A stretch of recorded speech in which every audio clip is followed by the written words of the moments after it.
श्रीमद् सद्गुरु सरकार की जय। श्रीमद् युगल सरकार की जय। ओम नमो भगवते वासुदेवाय। आज हम श्रीमद् भागवत महापुराण की कथा कह रहे हैं। यह भागवत महापुराण अद्वितीय शास्त्र है जो वेद शास्त्रों में सर्वोपरि है। इस भागवत महापुराण में 335 अध्याय हैं, 12 स्कंद हैं और 18,000 श्लोक हैं। भागवत महापुराण आरंभ होने से पहले 6 अध्याय हैं श्रीमद् भागवत महात्म्यम के। ये 6 अध्याय पद्म पुराण से लिए गए हैं। पहला अध्याय है देवर्षि नारद की भक्ति से भेंट। आइए इस अध्याय को हम सुनते हैं, थोड़ी समझने की कोशिश करते हैं। पहला श्लोक बड़ा ही अद्भुत है, बड़ा ही प्रचलित है। सच्चिदानंद रूपाय विश्वोत्पत्त्यादि हेतवे तापत्रय विनाशाय श्री कृष्णाय वयम नुमः। भगवान श्री कृष्ण को हम नमस्कार करते हैं। उन्हें सच्चिदानंद स्वरूप कहा गया। सत का अर्थ है इटर्नल, जो कभी समाप्त न हो, अनंत काल तक जो रहे। चित्त का अर्थ है जिसकी ज्ञान अनंत हो, किसी ज्ञान की कमी न हो जिसमें। और आनंद का अर्थ है अनंत मात्रा का आनंद जिनका स्वरूप है, उन्हें सच्चित आनंद कहते हैं। तो ऐसे भगवान को हम नमस्कार करते हैं, श्री कृष्ण को, जो जगत की उत्पत्ति, स्थिति और विनाश के हेतु हैं। इस जगत को बनाया किसने? भगवान ने। इसको चला कौन रहा है? भगवान ही चला रहे हैं। और इसका अंत कब होता है और फिर से सृष्टि होती है, तो अंत भी होता है भगवान के हेतु। हमारे जीवन में 3 तरह के ताप हैं, आध्यात्मिक, आधिदैविक और आधिभौतिक। तो ये भगवान श्री कृष्ण इन तीनों तापों का नाश करने वाले हैं। आध्यात्मिक ताप का मतलब जो हमें दुख मिलता है अपने आप किए हुए कारणों से। जैसे हमने गलत भोजन किया तो हमें कुछ बीमारी ने धर दबोचा। जैसे हमने बिना वजह कुछ निगेटिव, नकारात्मक सोच की प्रक्रिया उसमें संलग्न हुए, डिप्रेशन में चले गए, स्ट्रेस में चले गए, तो वो मानसिक आध्यात्मिक ताप है। तो शारीरिक आध्यात्मिक ताप और मानसिक आध्यात्मिक ताप, ये दोनों हम खुद उसको क्रिएट करते हैं। और आधिदैविक है जो भूकंप होता है, सूखा पड़ता है, बाढ़ आती है, जिस पे हमारा कोई कंट्रोल नहीं है। ऐसा है कि देवता और ईश्वरीय ये प्रकोप जो आता है हमारे जीवन में, वो एक ताप है। आधिभौतिक ताप हमें दूसरे जीवों के द्वारा मिलता है। हम अपने बगीचे में बैठे हैं और हमें एक मच्छर ने काट लिया और हमें मलेरिया रोग हो गया, तो ये दूसरे जीवों के द्वारा हमें दुख हुआ। या हमें किसी का फ़ोन आया और उसने हमें गालियाँ दी, हम बहुत दुखी हुए। तो ये 3 तरह के ताप हैं। इनका नाश कैसे होगा?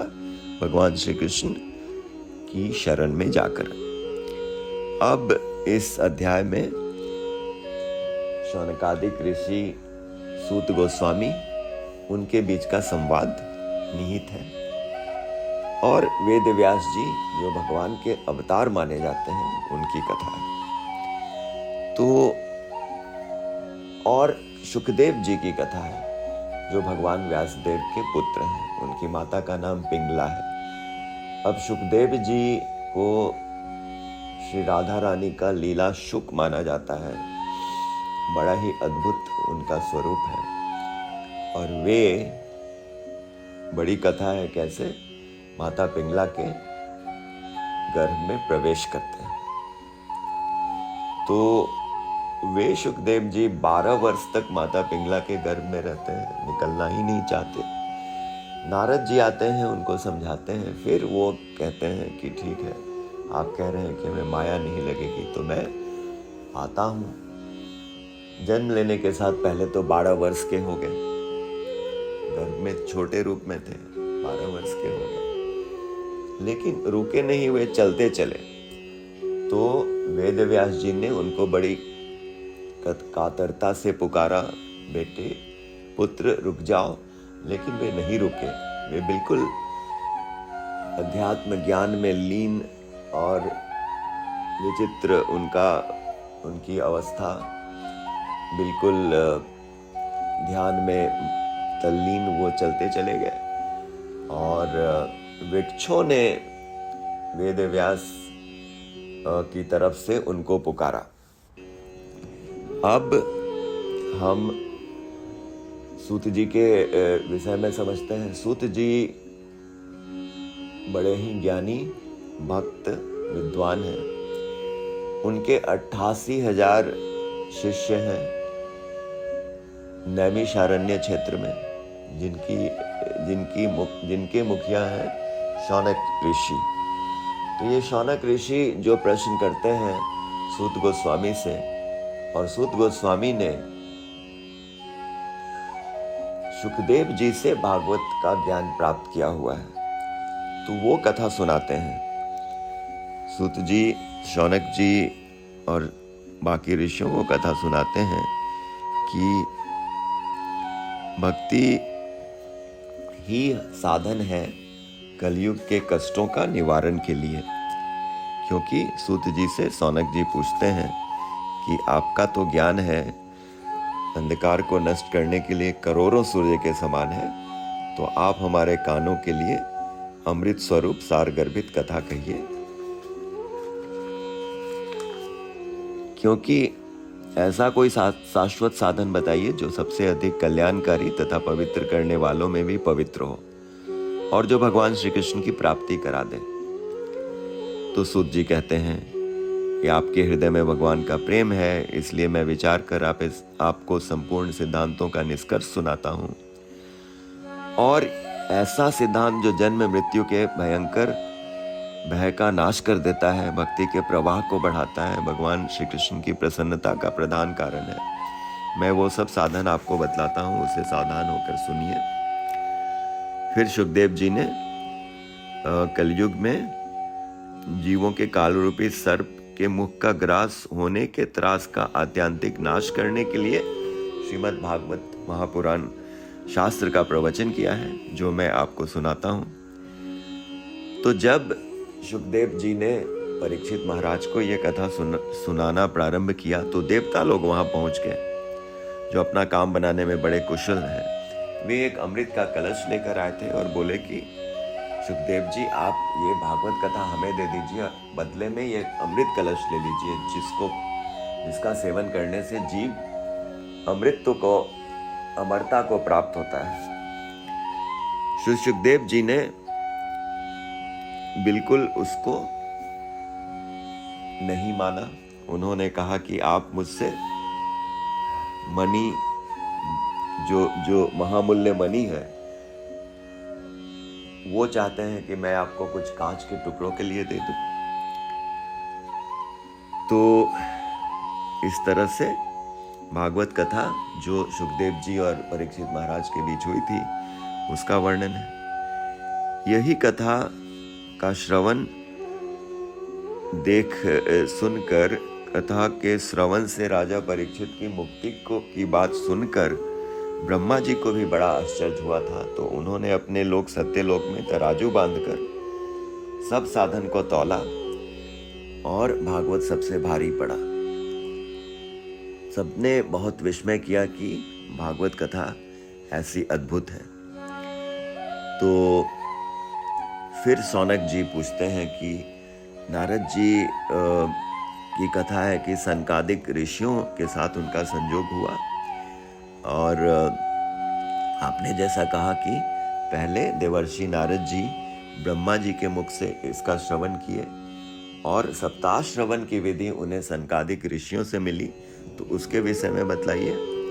तो सूत जी ने वो कहानी सुनाया कि मुझे सुखदेव जी ने यह कथा सुनाई है, एकांत में सुनाया था।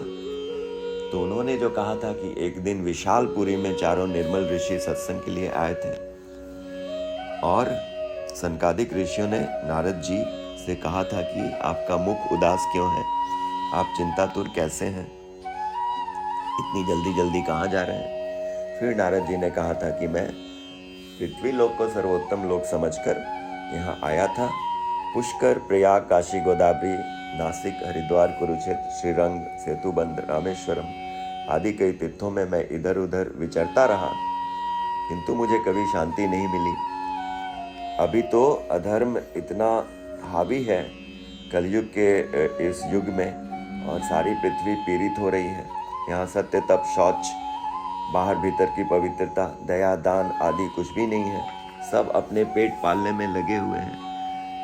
सभी असत्यभाषी, आलसी, मंद बुद्धि, भाग्यहीन, उपद्रवग्रस्त हो गए हैं। जो साधु संत कहे जाते हैं वे भी पूरे पाखंडी हो गए हैं। सिर्फ स्त्री, धन आदि सभी का परिग्रह करते हैं, दिखते हैं विरक्त, किंतु स्त्री, धन आदि सभी का परिग्रह करते हैं। घरों में स्त्रियों का राज है, साले सलाहकार बने हुए हैं। लोभ से लोग कन्या विक्रय करते हैं और स्त्री पुरुषों में कलह मचा रहता है। उन्होंने कलयुग के इन लक्षणों का दोष बतलाया। तो नारद जी कहते हैं कि इस तरह से कलयुग के दोष देखता और पृथ्वी पर विचरता हुआ मैं यमुना जी के तट पर पहुंचा। वहां भगवान की अनेक लीलाएं हो चुकी हैं श्री कृष्ण की। वहां मैंने एक बड़ा आश्चर्य देखा कि एक युवती बड़ी खिन्न मन से बैठी है और उसके पास दो वृद्ध पुरुष अचेत अवस्था में पड़े जोर जोर से सांस ले रहे हैं। ये दो जो पुत्र हैं, उस युवती ने बताया कि मैं भक्ति देवी हूँ और ये ज्ञान और वैराग्य नामक मेरे पुत्र हैं, लेकिन समय के फेर से ऐसे जर्जर हो गए हैं। ये देवियाँ जो हैं वो गंगा जी आदि नदियाँ हैं, ये सब मेरी सेवा करने के लिए आई हैं। फिर उन्होंने बताया कि मैं द्रविड़ देश में उत्पन्न हुई, कर्नाटक में बढ़ी, कहीं कहीं महाराष्ट्र में सम्मानित हुई, किंतु गुजरात में मुझको बुढ़ापे ने आ घेरा। वहाँ घोर कलयुग के प्रभाव से पाखंडियों ने मुझे अंग भंग कर दिया और चिरकाल तक यह अवस्था रहने के कारण मैं अपने पुत्रों के साथ दुर्बल और निस्तेज हो गई। किंतु जब मैं वृंदावन आई तब से पुनः परम सुंदरी स्वरूपवती नवयुवती हो गई हूँ। किंतु ये दोनों मेरे पुत्र अभी भी थके मांदे दुखी हो रहे हैं। ये दोनों बूढ़े हो गए हैं। ऐसा होना तो नहीं चाहिए। माता को बूढ़ी होनी चाहिए, पुत्रों को नौजवान, लेकिन उल्टा हुआ है। तब नारद जी ने कहा कि मैं अपने हृदय से ज्ञान दृष्टि से आपके संपूर्ण दुख का कारण देखता हूँ। तुम्हें विषाद नहीं करनी चाहिए, श्री हरि तुम्हारा कल्याण करेंगे। और मुनिवर नारद जी ने एक क्षण में ही उसका कारण जानकर कहा कि यह दारुण कलयुग है, इसलिए इस समय सदाचार, योग मार्ग और तप आदि सभी लुप्त हो गए हैं और जहाँ देखो वहीं सत्पुरुष दुख से म्लान है और दुष्ट सुखी हो रहे हैं। इस समय जिस बुद्धिमान पुरुष का धैर्य बना रहे वही बड़ा ज्ञानी या पंडित है। पृथ्वी भार रूप होती जा रही है शेष जी के लिए, छूने योग्य तो क्या देखने योग्य भी नहीं है। तो उन्होंने यह सब कारण बतलाया। फिर भक्ति देवी ने कहा कि राजा परीक्षित ने इस कलयुग को रहने ही क्यों दिया, क्योंकि इसके आते ही सब वस्तुओं का सार न जाने कहाँ चला गया। तो नारद जी कहते हैं कि दिग्विजय के समय परीक्षित की दृष्टि पड़ने पर कलयुग उनके दीन के समान उनकी शरण में आया था और भ्रमर के समान सारग्राही राजा ने यह निश्चय किया था कि इसका वध मुझे नहीं करना चाहिए, क्योंकि जो फल तपस्या, योग एवं समाधि से भी नहीं मिलता, कलयुग में वही फल श्री हरि कीर्तन से ही भली भांति मिल जाता है। तो इस समय लोगों में कुकर्म में प्रवृत्त होने के कारण सभी वस्तुओं का सार निकल गया है। पृथ्वी के सारे पदार्थ भी झीन भूसी के समान हो गए हैं। ब्राह्मण केवल अन्न धनादि के लोभवश घर घर एवं जन जन को भागवत की कथा सुनाने लगे हैं, इसलिए कथा का सार चला गया। कथा सुना रहे हैं लेकिन केवल अन्न और धन आदि के लोभवश। तो